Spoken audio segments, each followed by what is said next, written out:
So welcome to part 5 of my series. If they invited me to do a TED Talk, here's what I'd say. So let's recap what we've learned so far in this series. First of all, in video 1 we learned that we live in a world of rapid change and that we're operating under very limited space-time values. And that's just an invitation for disaster.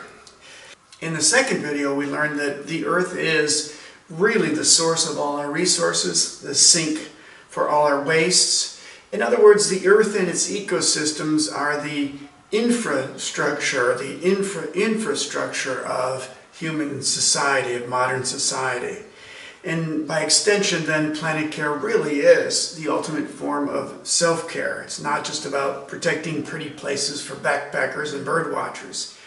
In video 3, we learned it's the systems. They're unsustainable.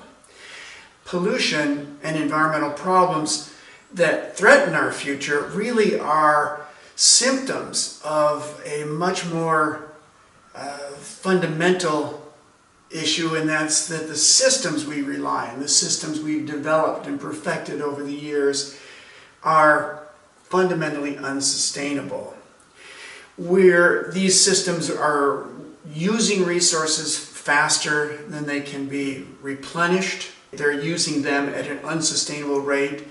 They're releasing waste in amounts far greater than the planet can dilute and detoxify. In video 4, we learned that natural systems are sustainable by design. They evolved that way. Organisms have evolved a system to live within the limits of the environment. We also learned that those principles, the principles of ecological sustainability or conservation, recycling, renewable resource use, restoration, adaptability, and population control.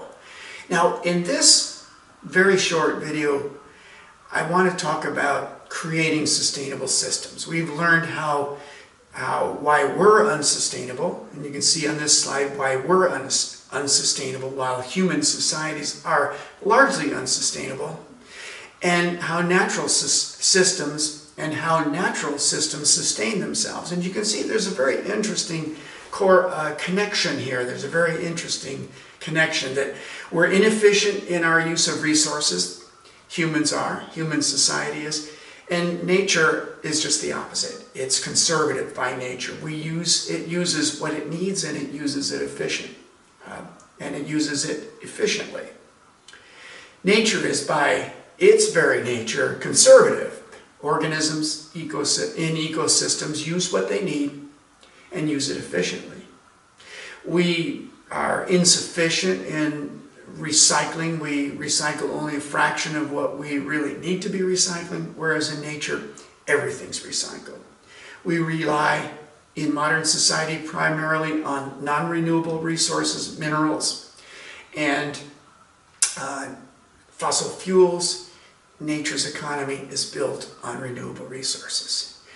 In natural systems, or in human systems, we fail to restore damage. And in natural systems, they restore everything. Everything's rebuilt. There are many, many mechanisms in nature to refurbish, to rebuild after any form of destruction. Human society is characterized by unchecked population growth. In natural systems, organisms' populations are controlled by a variety of factors. It's not simple. There are many, many factors that control population growth.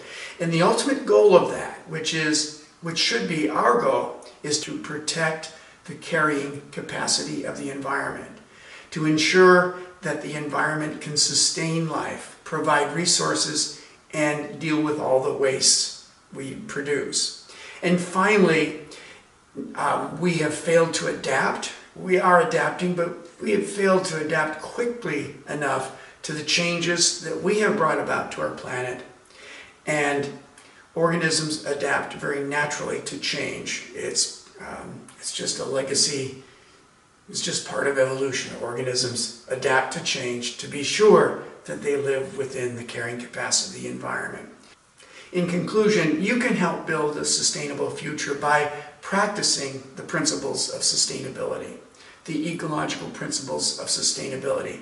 And amazingly, you can incorporate them into many facets of your life, whether it's the home you live in, whether it's the way you transport yourself, the way you use energy.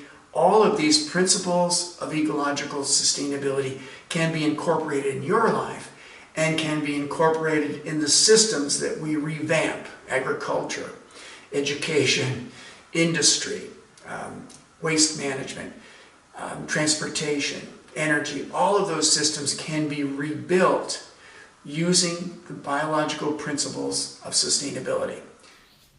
To learn more about creating a sustainable lifestyle, be sure to check out Dan's books, Survive in Style, Living Comfortably Off-Grid, The Scoop on Poop, Things I Learned Too Late in Life, and The Chinese Greenhouse at evergreeninstitute.org or lehmans.com.